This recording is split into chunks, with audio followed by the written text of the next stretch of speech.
Over to the Kansas side right now, north of Shawnee along 635 and I-70 towards Kansas City. This is where we're expecting that heavy rain as well as the hail, ping pong size hail. And over on the Kansas City, Missouri side near Raytown, in between there and Independence along I-70 out near the sports complex. Again, heavy rain.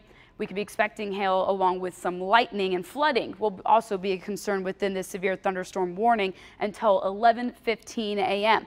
It will be reaching Worlds of Fun at about 10:40 a.m., so about in the next 10 minutes. Liberty High School at about 10:55 a.m. Excelsior Springs at 11:26 a.m. We also have two other severe thunderstorm warnings, another one for Atchison County. We have a storm centered right just north of Atchison along K7 and also towards the south and west of Atchison near Nortonville. These two cells are moving up towards the north and east at about 30 miles an hour as well. The main threats include 60-mile-per-hour wind gusts along with some small hail. And then even further down towards the south in Leavenworth County, just south of Leavenworth, west of Lansing and north of Basehor, north of I-70, that's where we're tracking another severe thunderstorm warning. So another recap real quick. We still have that severe thunderstorm warning in effect for Johnson, Wyandotte, as well as Jackson, and that will be until about 11:15 a.m. All of these storms are moving up towards the north and towards the east at about 20 to 25, 30 miles an hour. We will have another round of potential stronger weather later on this evening into tonight.